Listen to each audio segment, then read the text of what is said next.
All right, welcome to another edition of the Shadow the Script podcast. This is the college football edition, released every Tuesday. So we got Week 11. STS poll is out.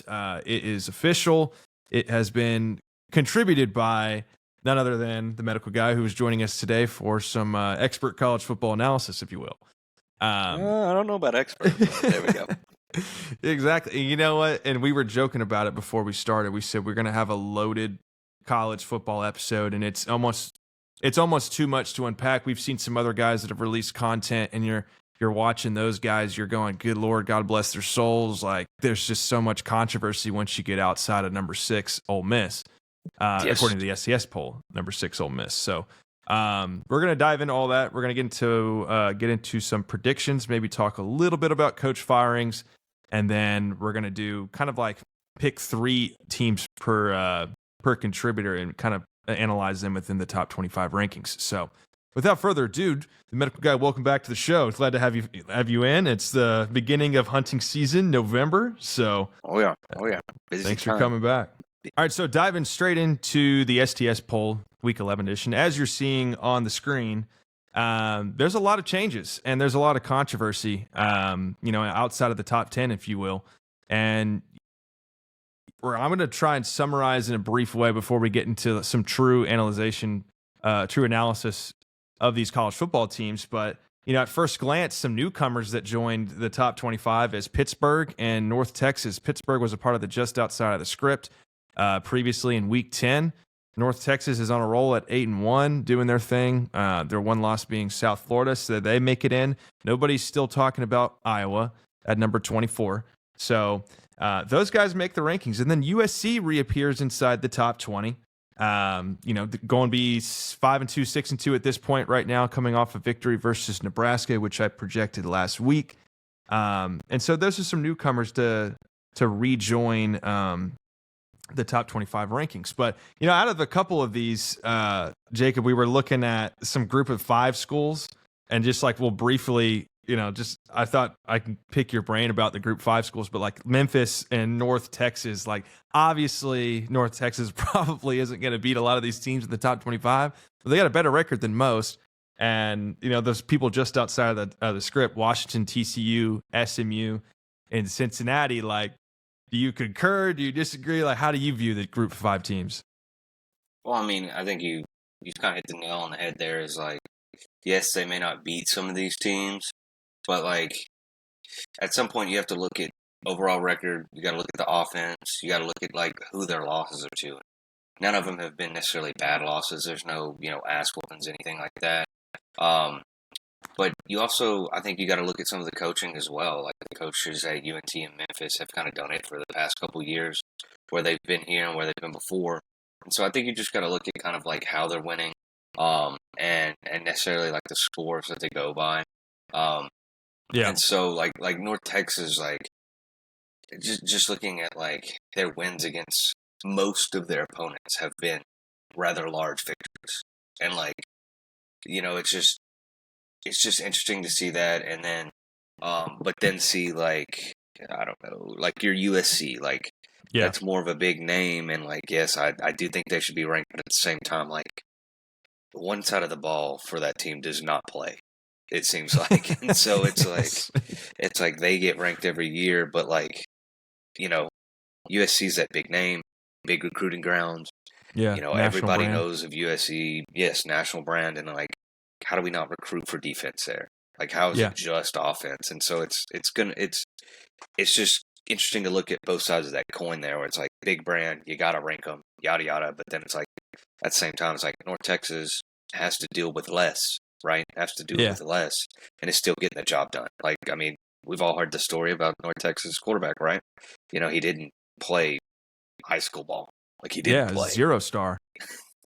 And nuts. Now he's me slinging it around there. So, but yeah, I think some of these group of 5 schools definitely need more recognition. And like their schedule's also decent, because I know someone's going to look at it and be like, well, what about Navy? It's like, okay, calm down for a second. Yeah. Like, I get it, but like Navy's not playing a necessarily tough schedule. Might be like bottom 10 schedule. per usual. And just how they're not necessarily just killing everybody. Where these other 2 teams that we mentioned, like they kind of whooped up on Tulane this past weekend, right? And so Big that's time. just something you gotta look at. Yeah. And then, you look at it, that quarterback from North Texas will probably wind up being at a bigger school in the following year. So that's something to keep an eye on. But then you get some of these like Big Ten teams, and me and Ryan were discussing it, at the Deer List this past weekend while we were watching some games, and we were talking about how the Big Ten has a much larger audience in terms of more teams joining the conference, and they're just not playing one another. So, going into the top 25, you find Iowa in there who's hosting Oregon this weekend. We'll get into that prediction later. But they played Indiana close. So that's a huge trap game for Oregon, who finds himself at number 7 on this list. But, inside the top 20, or I'll just kind of start at where I left off. At number 22 was Missouri. And following that, coming off a bye week, is number 21, Miami, who drops over 10 spots because they lose another game. And then you get to your group of 5 leader, which is Memphis at 8-1. But, USC at number 19, Vanderbilt number 18, newcomer number 17, Utah, a big time, I guess the third contender in the Big 12. Texas probably makes the biggest jump on this list. We're going to talk about them later. But they were just outside of the script and jumped straight into the top 20, which is what I anticipated with predictions from last week. Here's where it gets very tricky, and we're going to be talking a little bit about this as well. But Michigan at number 15, Virginia at number 14, Notre Dame at number 13 had a very poor outing against Boston College, I believe was what it was. Georgia Tech with a loss. I was very graceful with that at number 12. And then Oklahoma at number 11. And so entering the top 10, I have Louisville at 10. I don't like that. 9 is BYU. I can respect it. 8 is Texas. And a lot like last week with OU and Oklahoma and Tennessee playing one another, they were 17 and 18. It's like a prove it game, right? Like you both have the same record in the same conference. Prove who's better. Go fight it out. This is what this is this week. Texas Tech, BYU. We're getting into that later. Oregon at 7. Ole Miss, clearly a better football team than Oregon thus far. That's why I have them over them. The AP poll does not. And then inside the top 5, you got number 1, Ohio State. Number 2, Texas A&M. You can argue number 3, Indiana could be number 2 ahead of A&M. I prefer a SEC strength of schedule. I know it's a homebody. Hand up. Number 4, okay. Alabama. And number 5, Georgia. But anything out of here, like if you had to pick 1 or 2 teams that you just were looking at on this list and just go, I'm not sure either, or you're very confident in, what would you have to choose off the dome? Confident A&M. To me, they look. I mean, my ties to A&M are y'all. That's it. I could care less about them. But like you have to look at it like the body of work, right?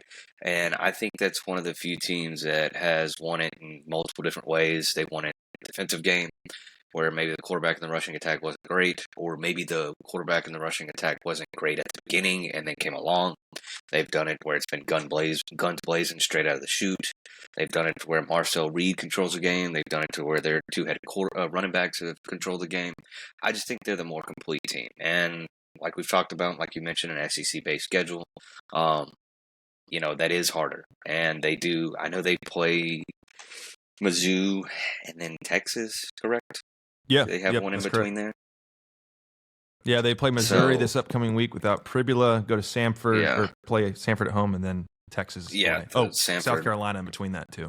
Okay, cool. And so they're kind of getting the easier part of the schedule, I believe, especially these 3 games. Yes, none of those are slouches, but I think we can all agree that South Carolina hasn't lived up. Yes. Mizzou to me hasn't played anybody into the last couple games. Quarterback's out. Samford, I think you'll be all right there. And then Texas has kind of been we don't know if they're good or not kind of thing. And so I kind of agree with you on, I know the other polls have A&M number 3. I think those top 3 right there, if you put any of those 1, 2, or 3, I don't think you're wrong. And so I kind of agree with you that Indiana needs to be number 3 just because, yes, the schedule's different, but they've also they haven't taken it easy when they've got up on people. No, they're blowing people out. Signetti looks pissed off up by 50.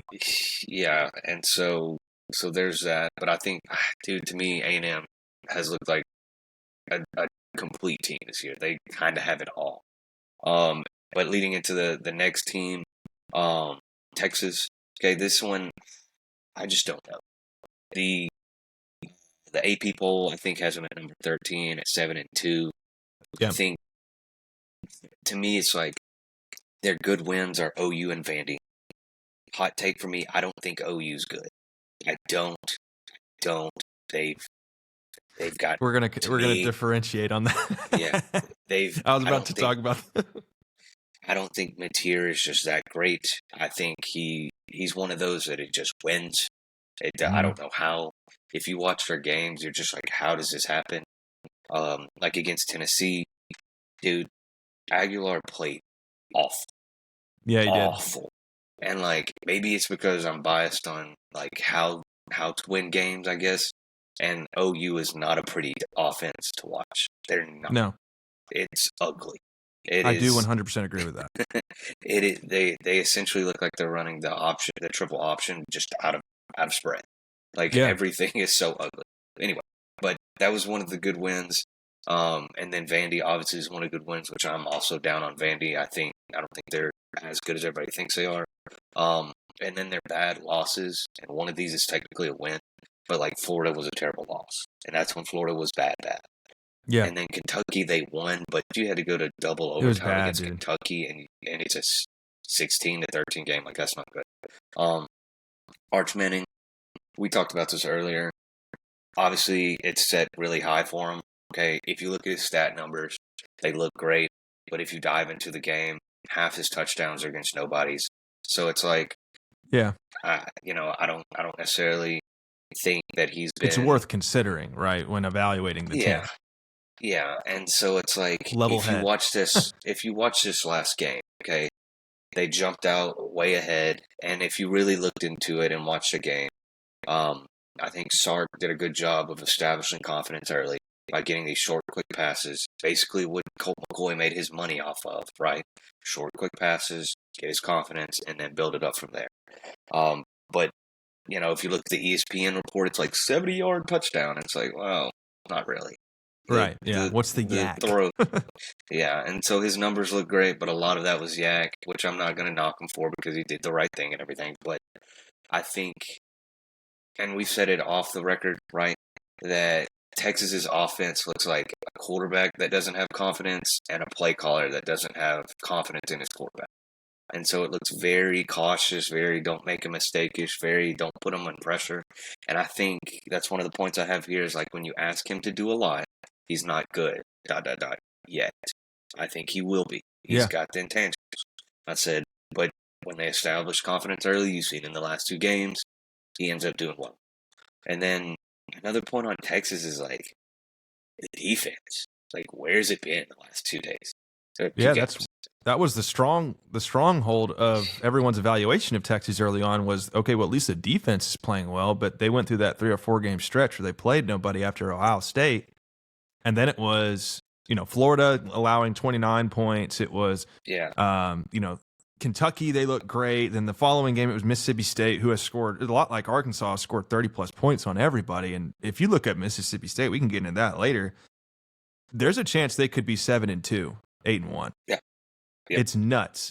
The fact that they're 5-4 is crazy to me. And I've watched a couple. Yeah. Anyway, you're continue. Yeah, their offense is insane. But yeah, and so that's what I'm just confused about with Texas is like, and that's kind of been my basis of everything is like I just don't know. Like, yeah, they've proven they can win in certain ways, but they've also proven they can lose in the same ways, right? Where the defense shows up and the offense doesn't. And then like the last 2 games, like they were really close to like the offense showed up and the defense didn't.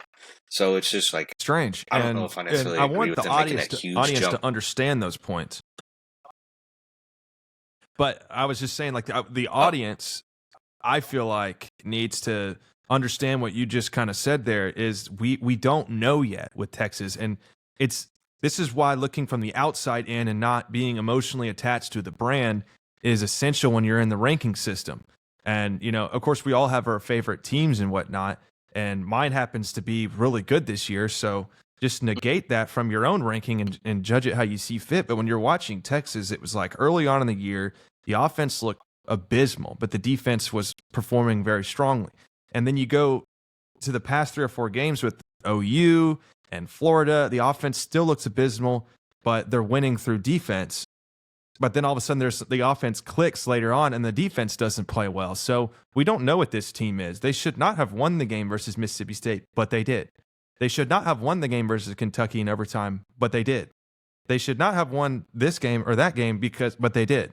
So, and the Vanderbilt score was a lot closer than what actually happened in that. So, for Texas fans, and there's a lot of them, obviously, but for them to come like on the TikTok and things like that and just bash the hell out of the poll because, oh, well, they have the most top 10, they have 2 top 10 ranked wins and this and the other. I was like, we need to watch the team. It's not, yes, there's resume, but there's also watching the program play in action and using your eyes and going, I don't know if this is sustainable.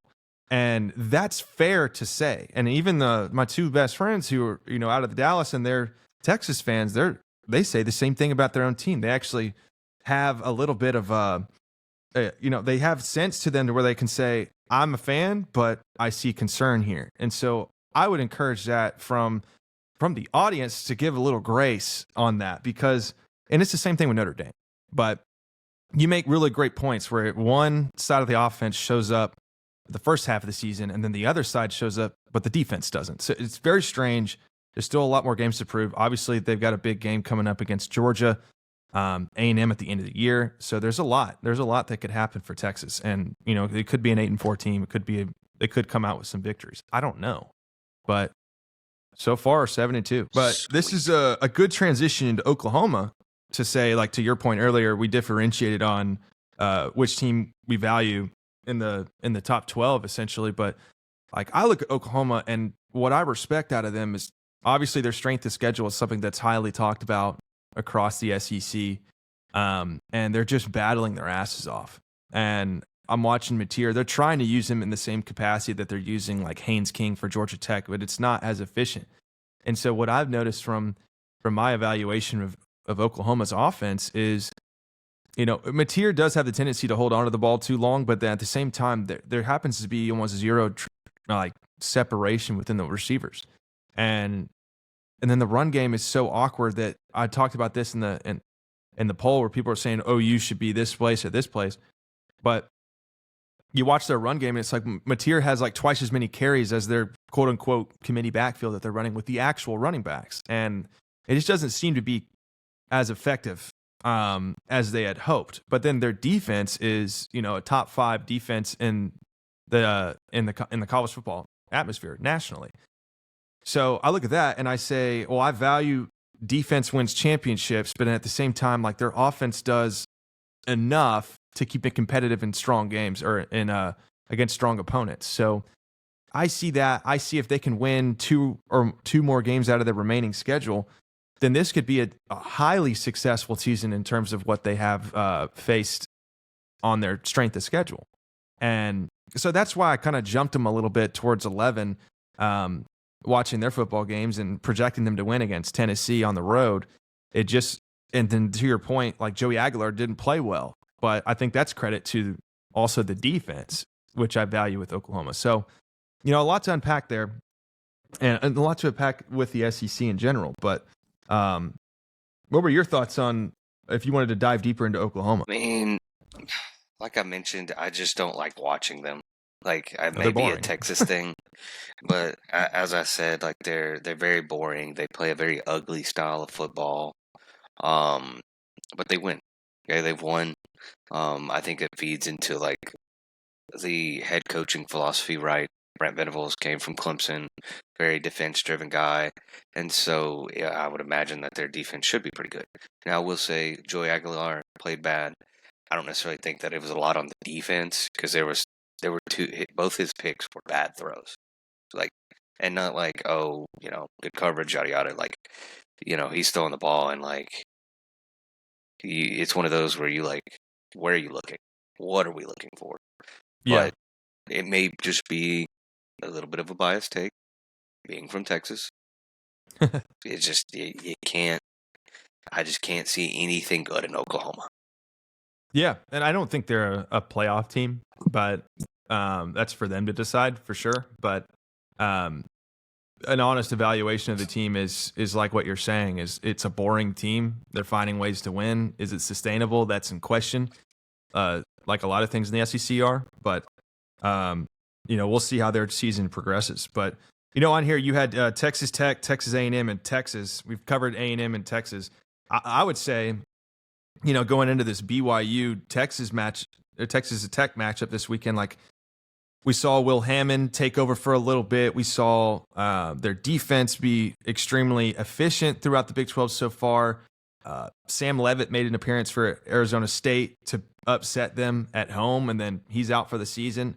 But in terms of the ranking boards, with number 8 Texas Tech and number 9 BYU, like you had Texas Tech written down here. What would you like to talk about with them? Well, and it's kind of funny to this point because we've heard my takes on the transfer portal and NIL and stuff like that. Is like Texas Tech, if you look at multiple sports throughout their program, have feasted off the transfer portal, have feasted off the NIL signings and stuff, as we saw with their softball team this past year, where they dropped $1 million on the softball pitcher who was arguably the reason they made it. Yes, they had other players, don't get me wrong, but if we're being honest, you drop $1 million on a pitcher and a hitter, she wins 20 something games a year.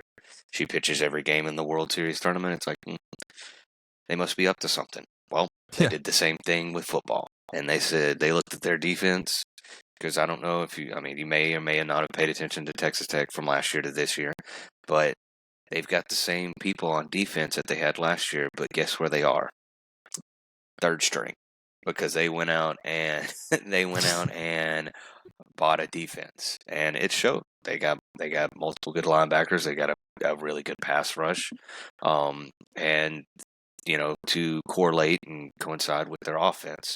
Now, I think one thing that they've struggled with this year has been keeping Baron Morton, the quarterback, healthy. Now that could also be to his own demise because he is an athlete. He does like to get around and move and run and kind of take some more unnecessary hits than what he needs to. But he's a great quarterback. I think he'll be a good quarterback going into the future.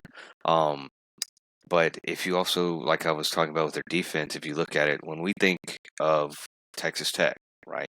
Yeah. We've always thought about the Patrick Mahomes, right?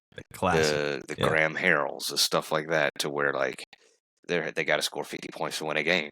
Well, if you look at this year, their defense hasn't given up more than 26 points a game, and unfortunately it was in their only loss to Arizona State, and so it's really hard for me to look at them and like really knock them on that one loss because their defense did a good job, and unfortunately they were in there with a backup quarterback, and if you've looked at the stats some this year, like Will Hammond has played well when he's had to come in for an injury or whatever. But that was his first start of his college career. There wasn't anything warmed up for him. He had to go in there from the beginning and play to the end.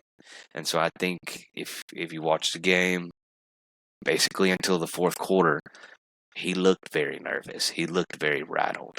And watching that whole game, Texas Tech lost that game more than Arizona State won it because absolutely there was I don't know, there were 2 drop picks, there were 3 or 4 fumbles that weren't picked up, and it was just like they just didn't play well, or I wouldn't say they didn't play well. Things just didn't go their way that game, and so for me, that's a team that I think it's one of those games where like kind of back when like Texas Tech had Michael Crabtree, right, and they beat Texas to move up to like number 2 or whatever, and then immediately lost, and then it was like, yep, Texas Tech is done.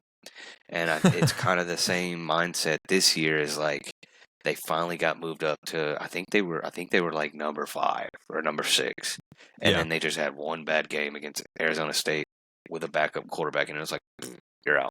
And so I think it's really hard to knock them on that one loss because Arizona State isn't a bad program, and they had their starting QB where Texas Tech did not. So that's one team that I'm a lot higher on than most. I think 9's a decent ranking right now, but I could see them sneak, maybe to a top 7, top 6, and It'll really depend on this BYU game, but I know we're talking about that later. But yeah, Yeah. that's one team that I'm higher on than most. Yeah, and you make what I like to value with the SDS poll, and I'm confident that I've been correct on is, I didn't a lot like Georgia Tech this week, who's just outside of the top 10, ranked at number 11 or 12, or ranked at 12. Texas Tech, when they lost their battle against Arizona State, I put them back at number 10 from number 5 to number 10. And so, and I said exactly what you just said. They didn't capitalize on the turnovers, but they caused those things to happen. And then they forced like 3 or 4 field goals throughout the game, in a game where Arizona State dominated the time of possession, and because their offense was lackluster. So I didn't want to knock them at all. And then the last 2 games that they played since then have been great. So going into this game with BYU, which we're getting into later, that's, of course, for all the marbles. And then you got Utah on the heels of that, entering the STS poll at number 17 this week, who kicked the brakes out of Cincinnati. So, and the Big 12 is interesting because a lot like the SEC, but in a different, I guess, tiered capacity. There's a lot of teams that are with 2 or 3 losses to end the season. There's a lot of 10-2, 9-3 teams. There's a lot of mismatched, cross-reference losses and wins head to head, and it's tough to evaluate. And so the committee always has their hands full for sure, but the way that they have the college football playoff formatted now, instead of the conference champions getting the first 4 seeds in the first round bye, it's basically now the top 4 ranked teams. So I think that's a much more efficient manner. I think that's well deserving. And now that it's November, later this month, we're going to get into some college football playoff bracketology and really get into that. So one of the teams that, to go to an opposite, evaluation of teams than being confident, my lack of confidence is still in Notre Dame. And I had them jotted down as a team on here that I've been like that the whole year. I mean, I had an episode titled "The Whining Irish" a couple weeks back, and it's because that's what their fan base does. I mean, I'm sorry, but no disrespect to you guys, but that's all I hear from y'all is why isn't Notre Dame not top 10? I mean, for a while there, I was very gracious, and you guys were in the top 15 with like the only 2-loss record.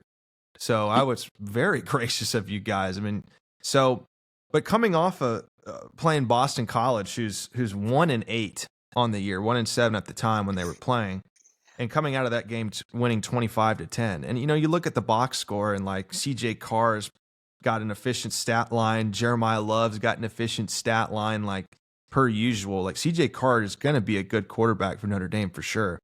And Jeremiah Love and Jadarian Price are arguably the top 2 running backs in the country, if not, and clearly the number 1 running back duo in the country.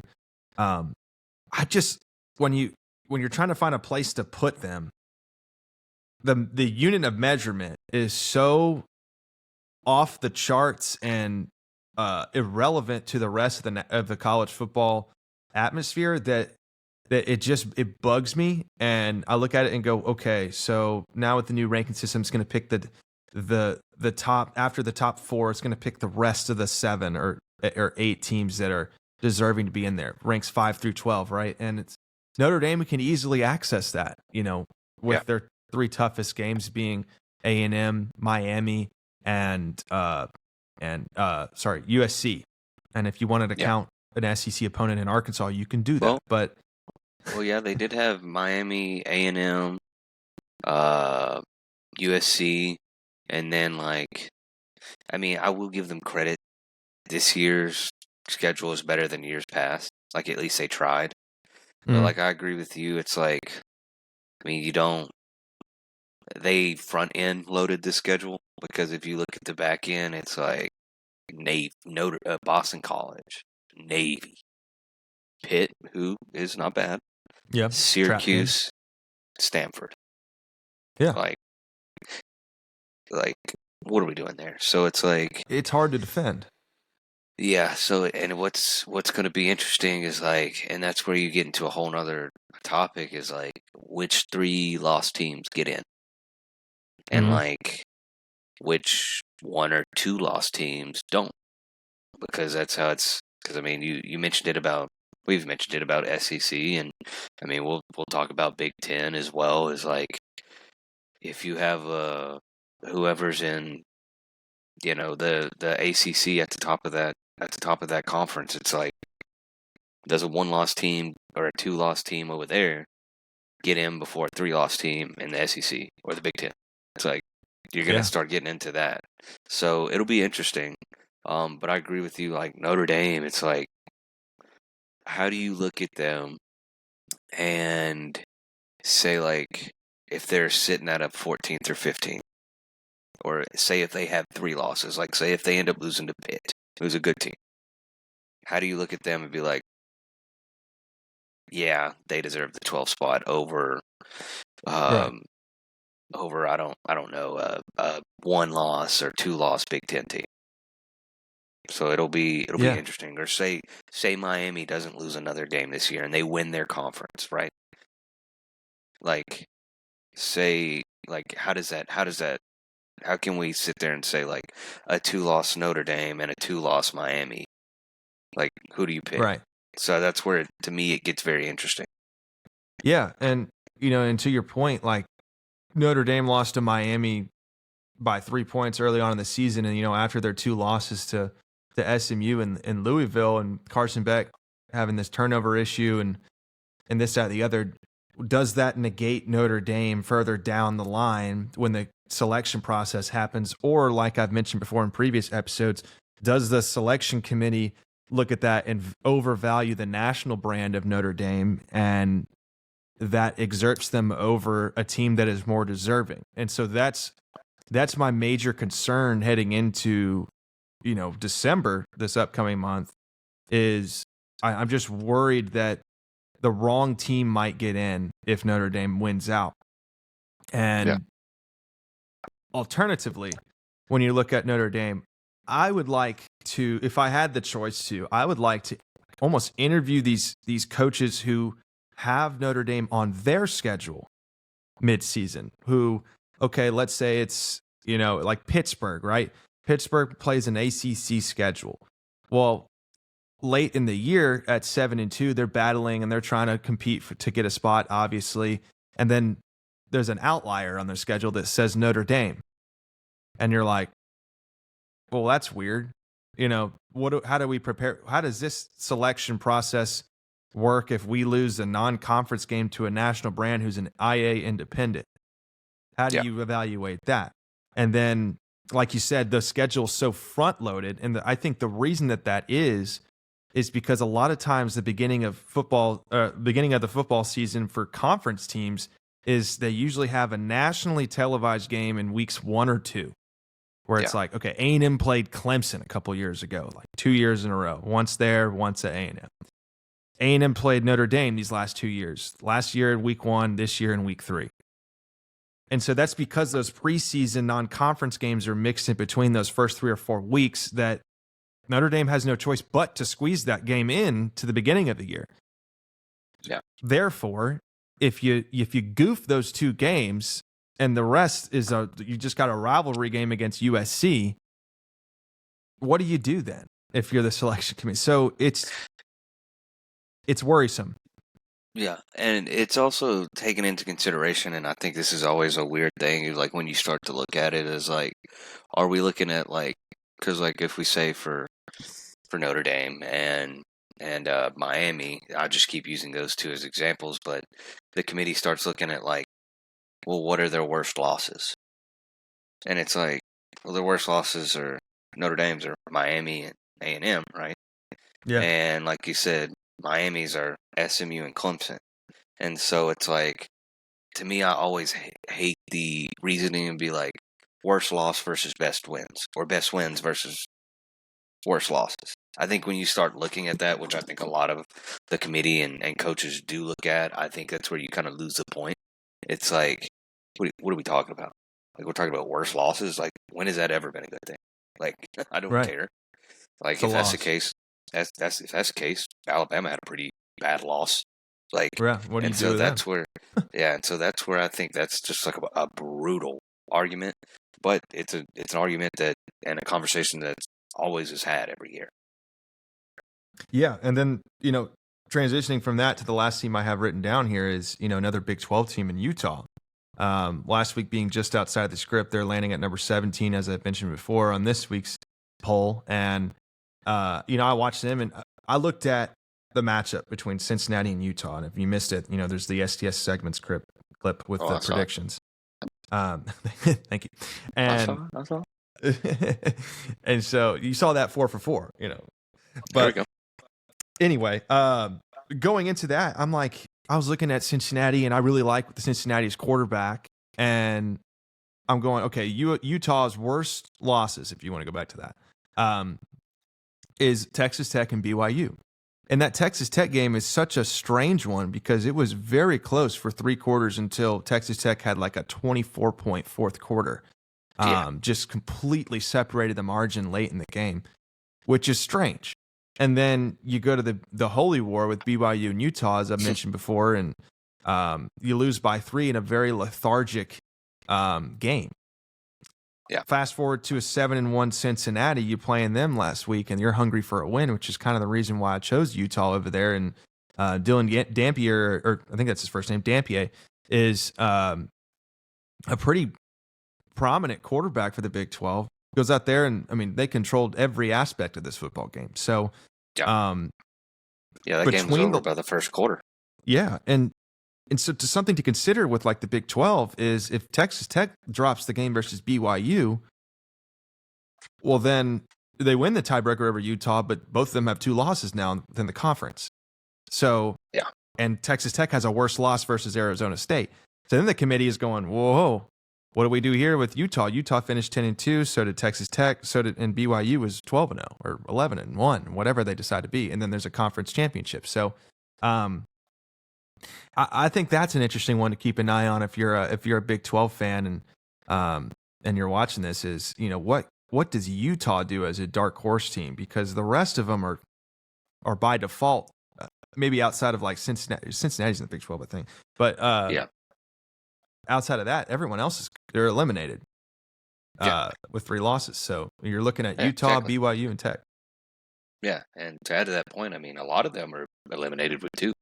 It's going to be really hard to not be a Big 10 and SEC team with 2 losses and get in. We could just be honest. Even you're an A&M fan. If Texas ends up, 10-2, you're going to take them over Texas Tech at 10-2, or Very BYU true. at 10-2. It's just, it is what it is. It's just going to be real interesting to see how they weigh everything when making these decisions. Yeah, certainly. And then alternatively with the STS poll, we're looking at it, and I think some teams, outside of the top 20, it's just going to get that's going to shuffle all year long. That's the most unstable portion of the STS poll. But another team, I think, and I don't know much about them, but just worth noting is I told everybody we'd come back to this, but the Virginia and Michigan, number 14, number 15, and then number 10 Louisville. Yeah. That's obviously not going to hold up. Virginia is surviving. I think Louisville does. Louisville is a really good team. Virginia, I 100% agree with what you're about to say. And then surviving. Because there are about 3 or 4 teams in this top 25, Georgia Tech being one of them as well, that you just don't know how they do it, but they just keep winning. And you're just like, how does this happen? How are they getting away with this? And you just know, I just 100% agree with you were going with Virginia. Yeah. And then to forecast the rest of Virginia's schedule, they play Wake Forest, Duke, and Virginia Tech. So their next 2 games, if you want to call them that, or if you want to call them trap games, they're both 5-3 teams. Wake Forest played Georgia Tech close earlier in the year, and then you got Virginia Tech at the end of the year. So they can win out, but they could easily drop their next 2. The way they've been playing, surviving and advancing. So that's something to keep in mind. This is going to be like Indiana last year, right? Yeah. I mean, super, super weak schedule, but it's like the whole concept of like, we can't do with what the cards are dealt, right? You know, I can't change the schedule that I'm given outside of the non-conference games. Like, Yeah. it's not their fault that they scheduled the worst teams in the conference. Yeah. Like rhetorically, Like, how do you evaluate an uncontrollable?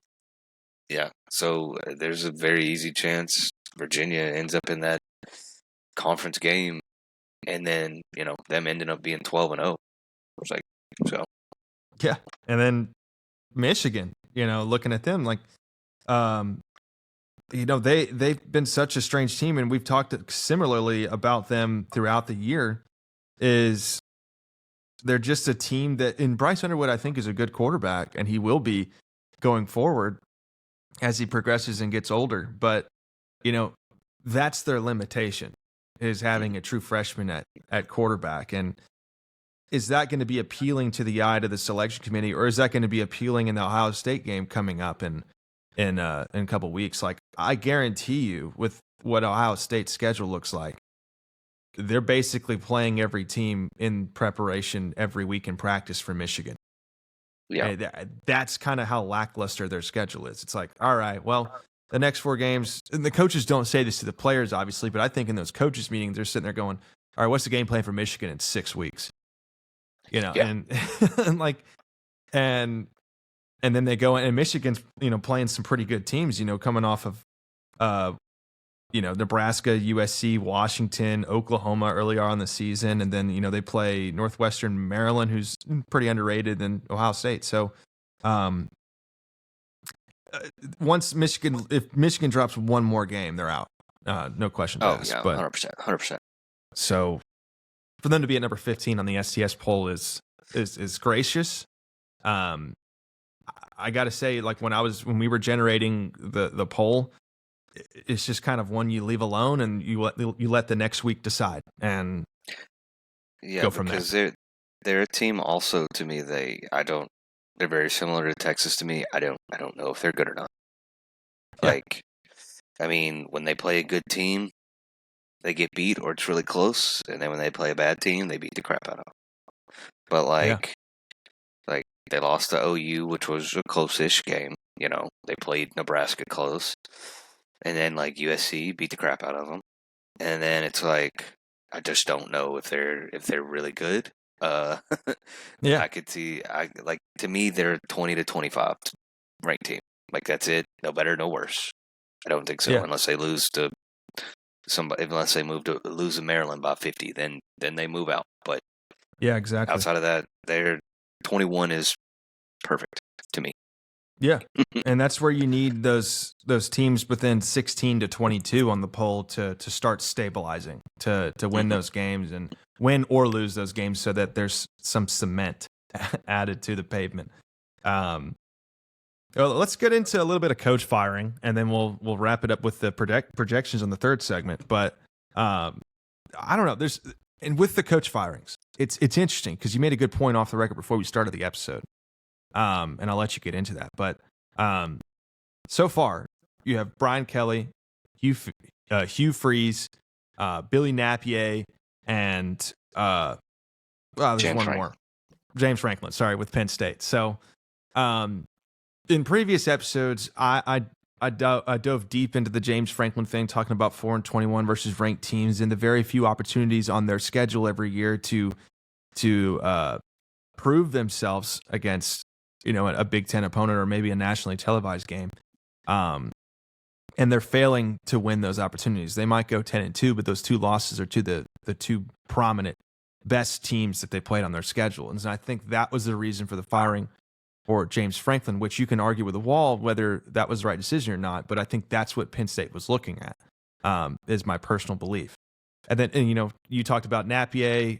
I'll let you get into that. But, out of the coach carousel, I mean, of those 4 coaches, if they found a new home, I mean, which coach would you be looking at to say, okay, this is probably the best guy for the job out of these 4 guys?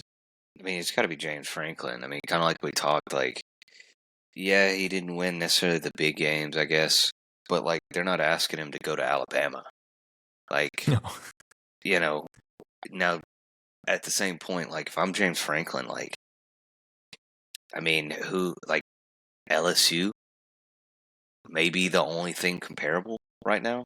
'Cause, I mean, we Yeah. could say like Florida was big 10 years ago, right? They've kind of fallen off a little bit.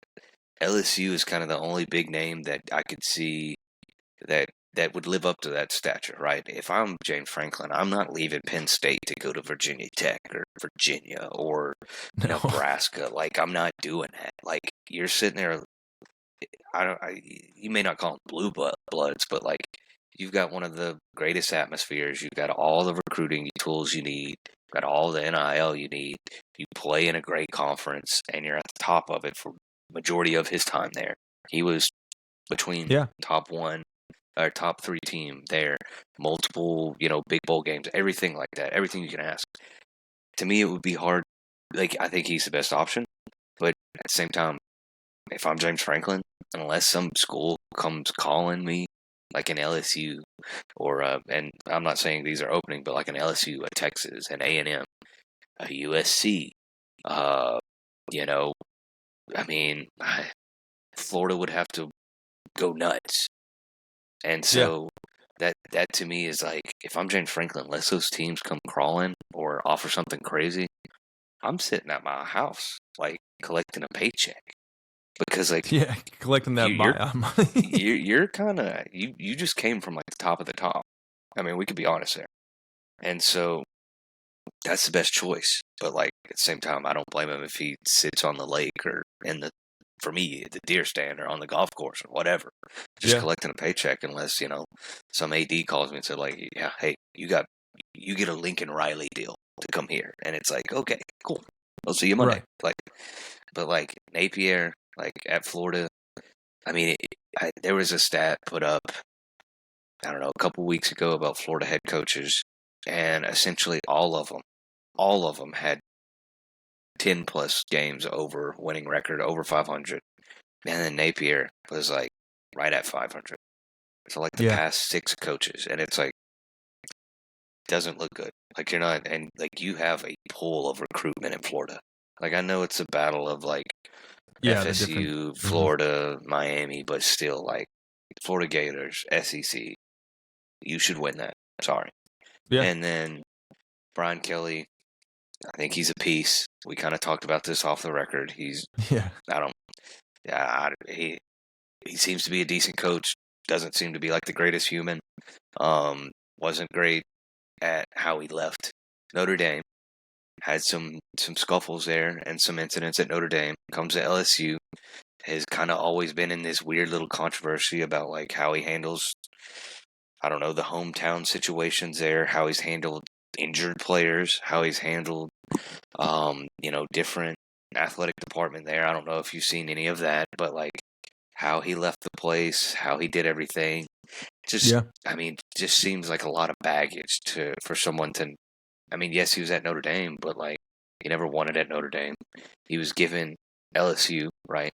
LSU has an insane recruitment class out of Louisiana because in Louisiana, don't nobody want to go nowhere but LSU. Yeah. And then, the targeting or the bordering states, like any of them that are close to Louisiana, like Texas, you can get some of those East Texas guys. Arkansas, Mississippi, Alabama, all those, you can get it at LSU. And for him to go there and, I mean, and hit, what was it, 2 years ago? Was it 2 years ago where he had Jaden Daniels, like Neighbors, Brian Thomas Jr., like he had a stud class, and then like and he won the ReliaQuest Bowl. So it's like, how do you? To me, that's how I view it now. Is like you've got all these tools at LSU, and you brought in these dudes, right? Like you had to recruit them or figure out a way to keep them, and you did all that and still couldn't win. So it's like that's tough to me. That's tough to be like, hey, yeah, let's bring him over here. Because so to me, and then I don't remember the other coach that you Hugh said, Freeze but and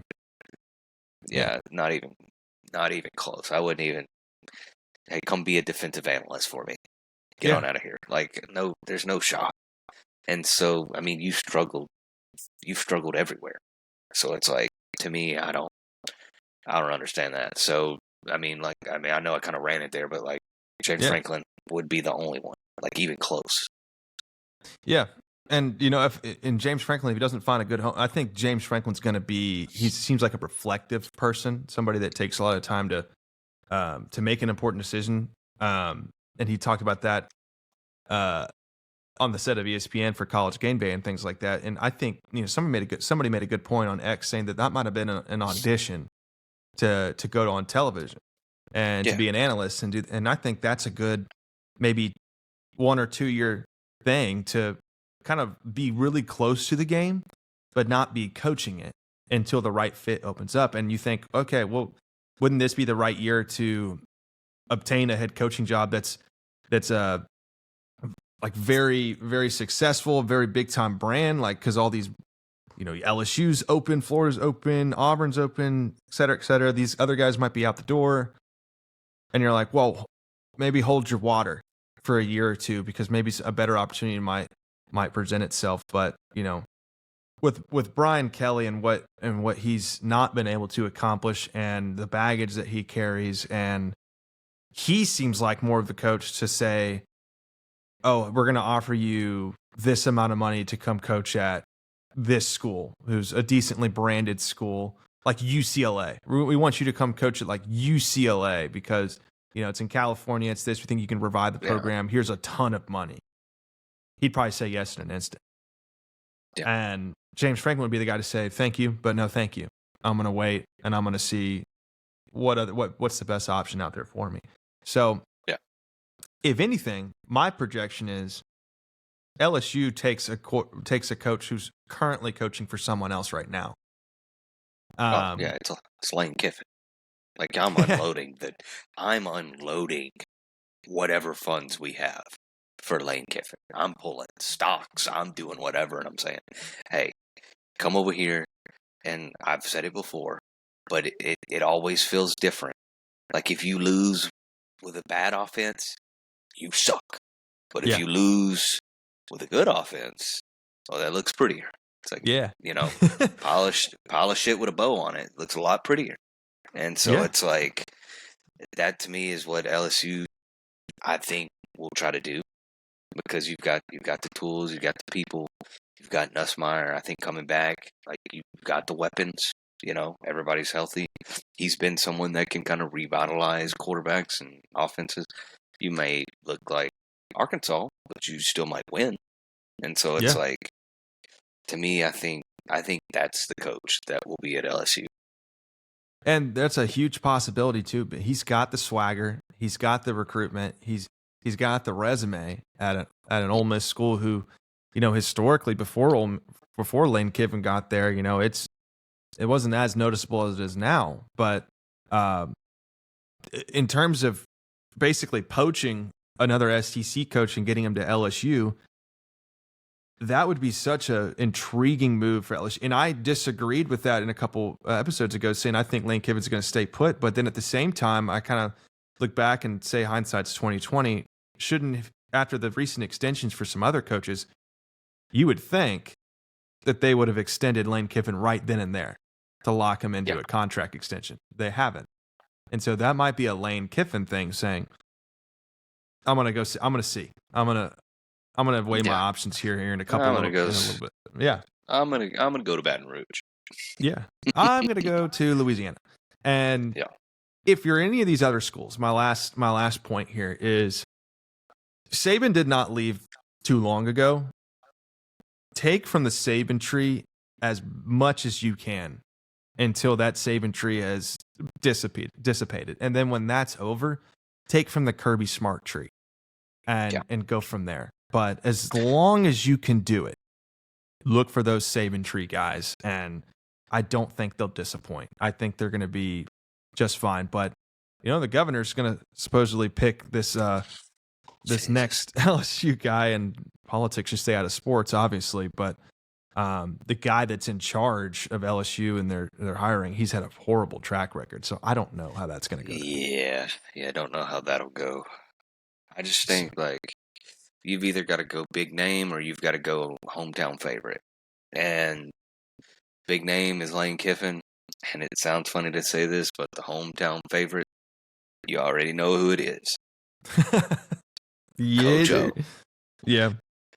And I mean, it's wild to think about it, but like, I Go mean, if drone. you think about it with Coach O, like he won a national championship, had arguably one of the best teams ever, ever of Yeah. college football, best offenses ever in college football, and then was fired 18 months later. Sexual it's misconduct. yeah, whatever. Like that's stopped anybody. But anyway, Right. but that's how I see the two ways you go there is you go big name, flashy name, or you go Coach O. Yeah. Yeah. We'll see how that all shakes up. Let's get into some projections here. I know we had a couple of games lined up. We're both picking two. I'll give you the first go at your first projection this weekend. I believe you had. You wanted to project. Who did you want to project?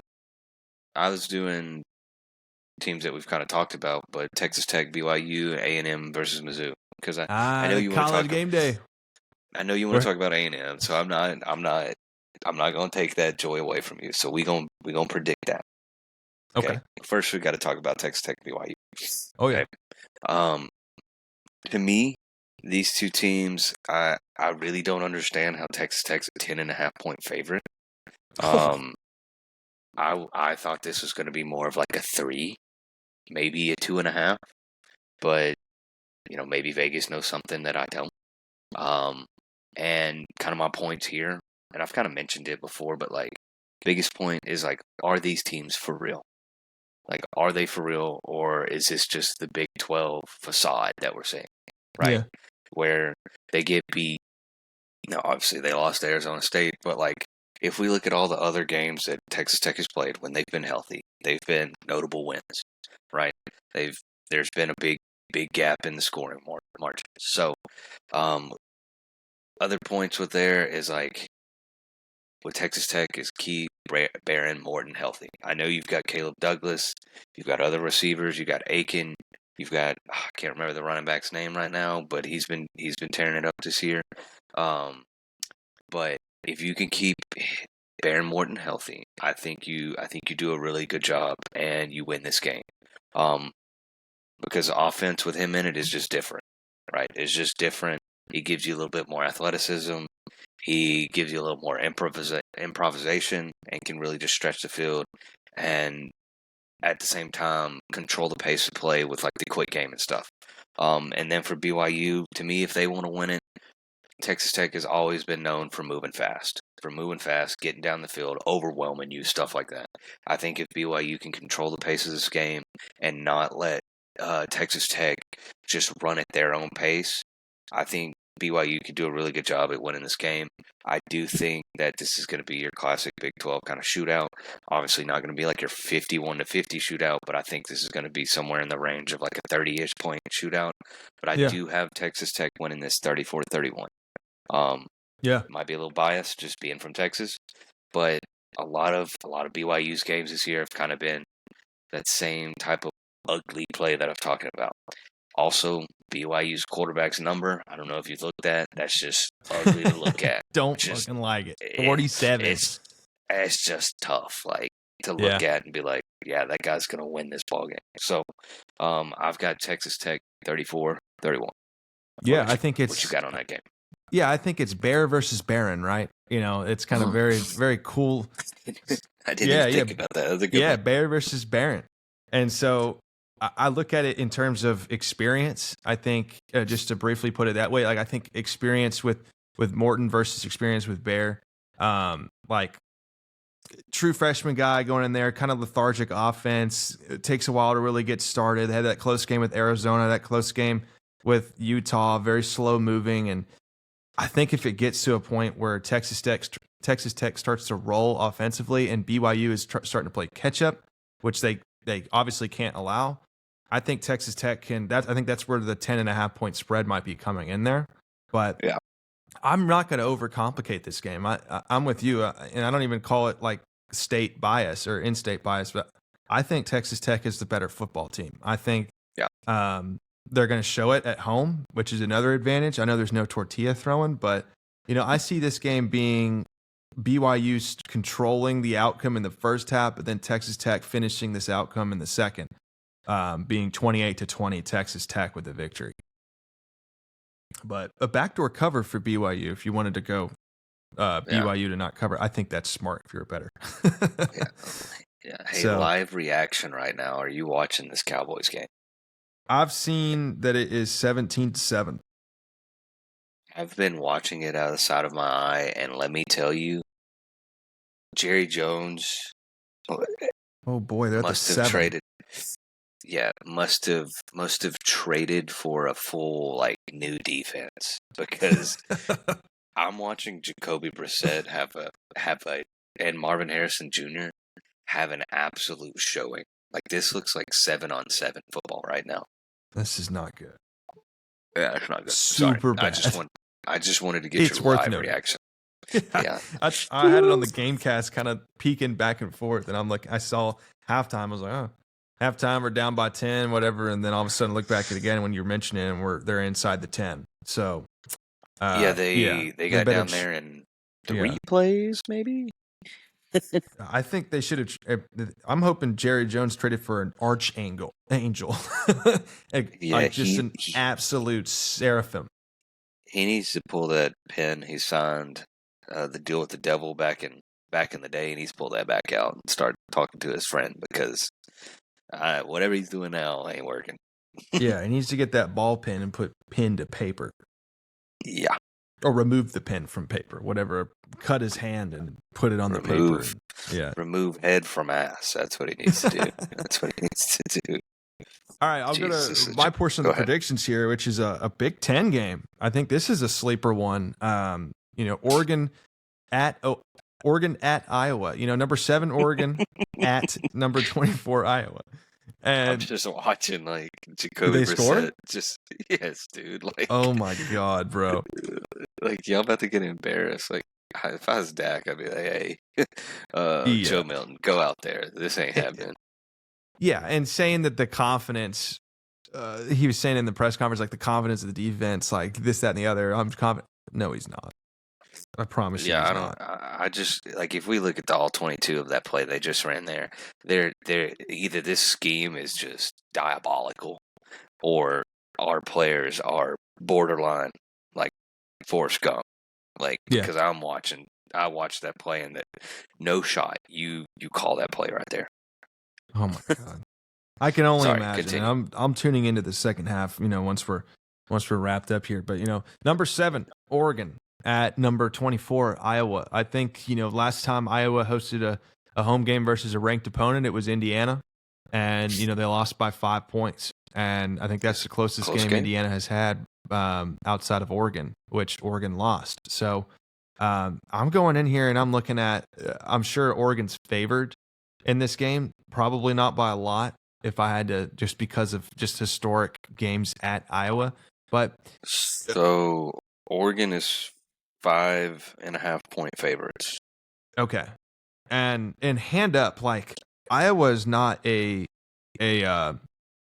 regularly televised football team. It's not easy to watch an Iowa game. Yeah, it's so tough. For me to say I've watched them play, hand up. I have not, and I don't think any of you have, to be honest with you. No one's flipping on an Iowa game. No. That being said, this is going to be a close game. I think the defense for Iowa is going to play strong. I think Dan Lanning's going to have a pretty good game plan, though. God, man, I'm so tempted just to say Iowa wins this football game, but I think I had Oregon winning. I'm not going to say Iowa wins this game, but it's going to be close. It's going to be 21-17 Oregon. It's going to be close. Oregon's going to find a way to get out of it. I trust in Dante Moore. I'm trying not to overcomplicate the game, but I'm not going to try and be different. Oregon's going to win this game 21-17, and I don't think they cover, though, according to the spread and according to my projection. But yeah, we'll see how it goes. But what do you got on this game? I mean, I think Oregon wins this, but I think it definitely could be ugly.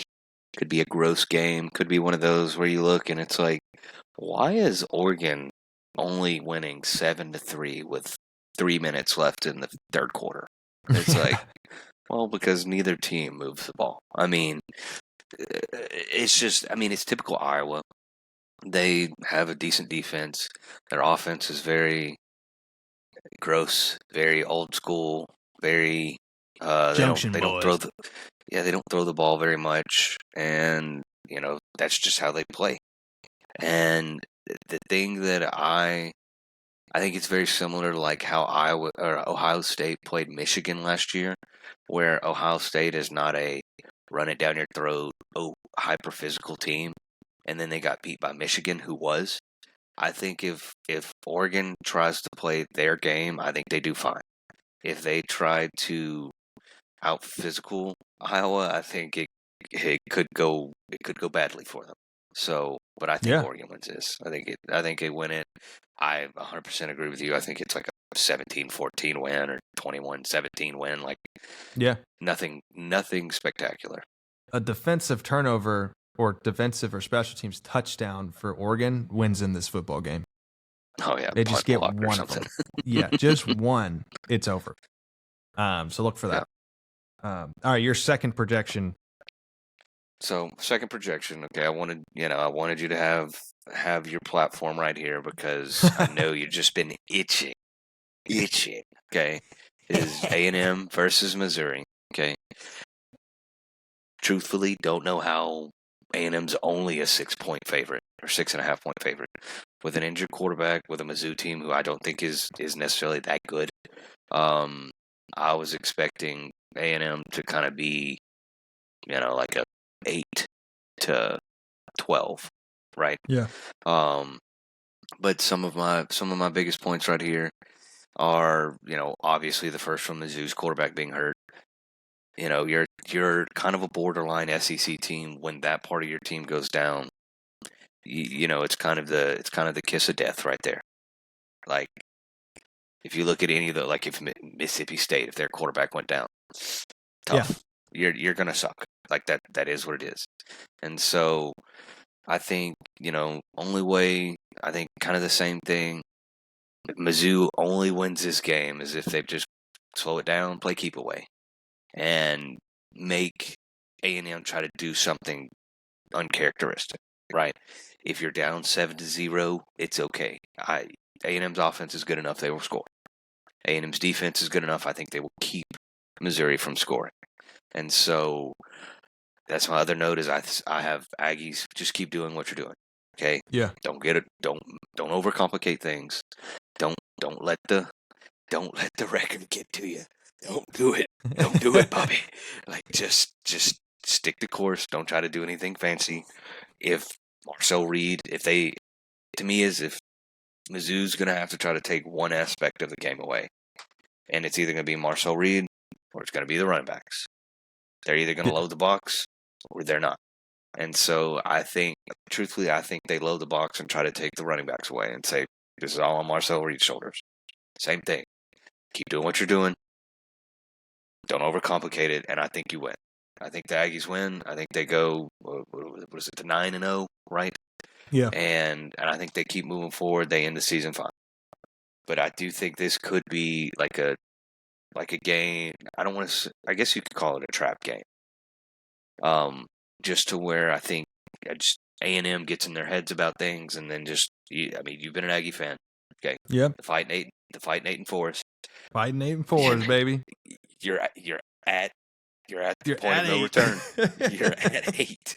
You just can't mess up. Don't mess up, and like don't play not to mess up, but like just don't try to do anything uncharacteristic. And I think you win this game. I have A&M projected to win 38-21.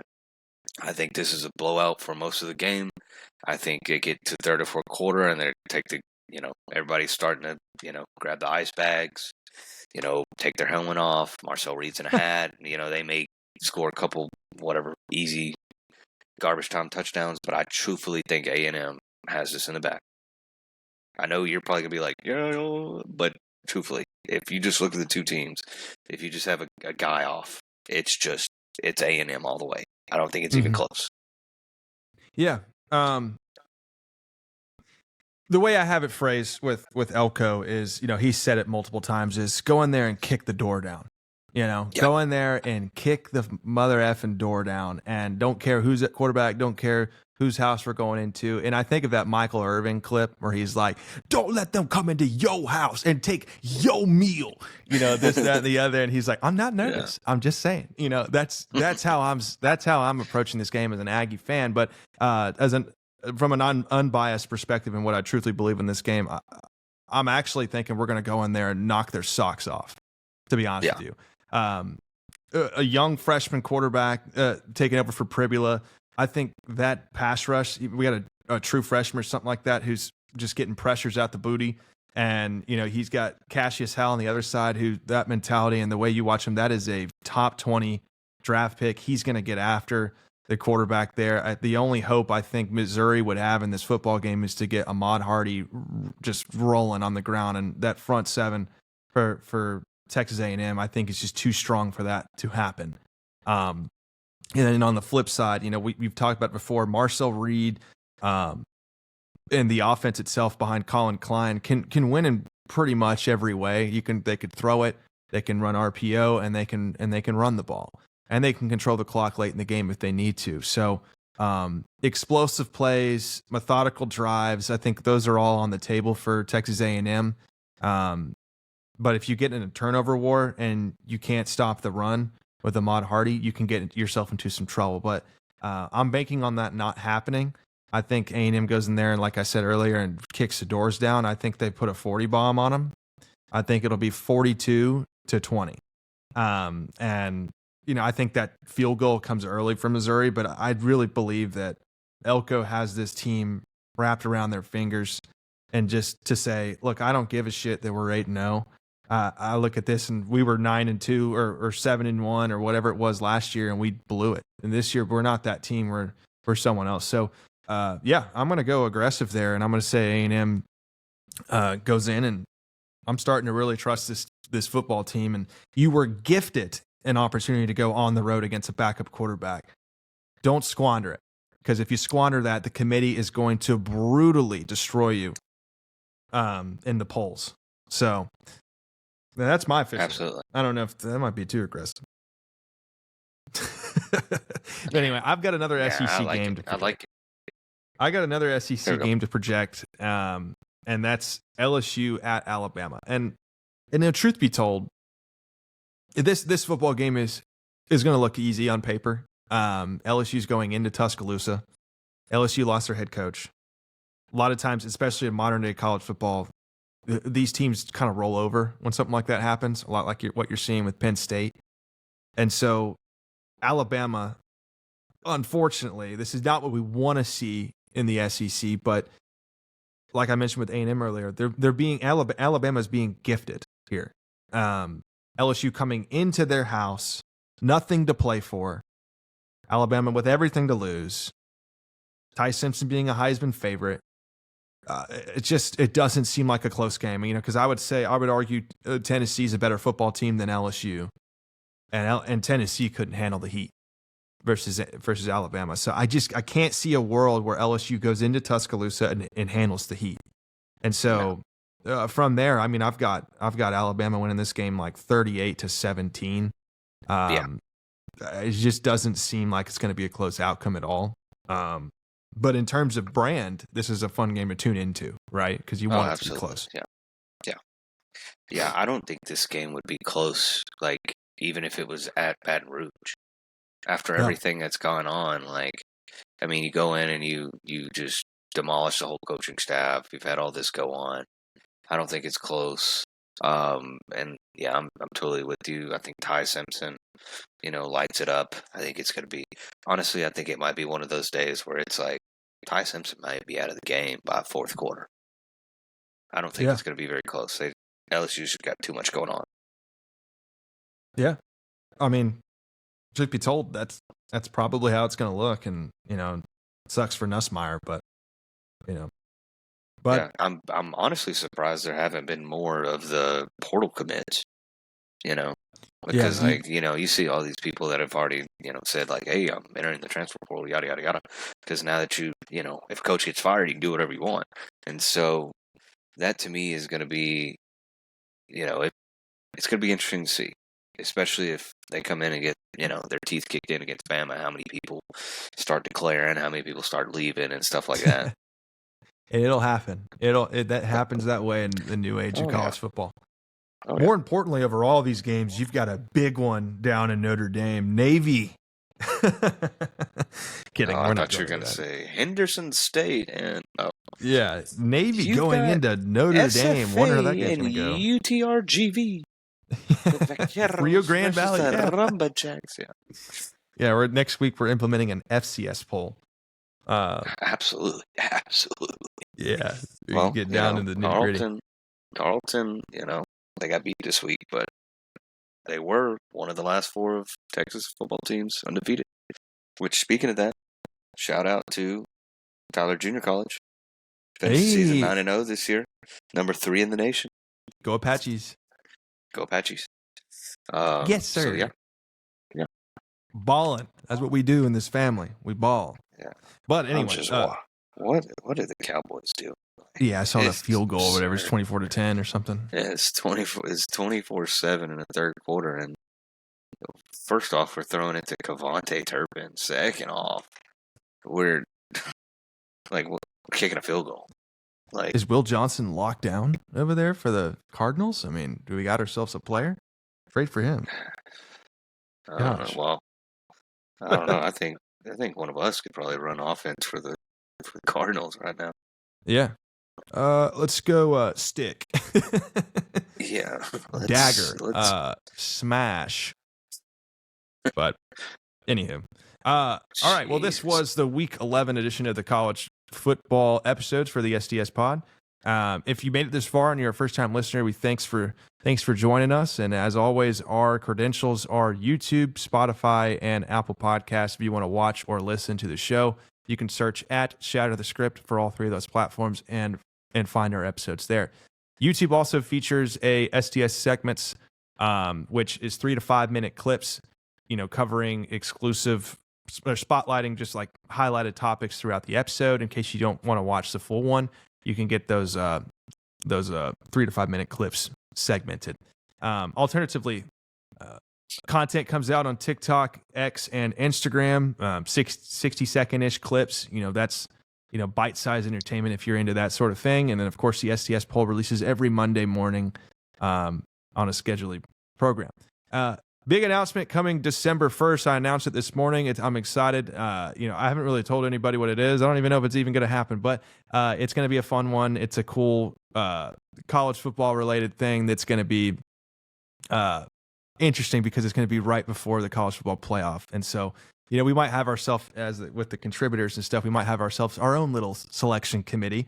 I thought as an idea. I think that would be sick. But But anywho, lots to look forward to. Thanks for joining, Medical Guy, and we will see y'all next week for the next episode. Yes, sir. Go Apaches. Yes, sir.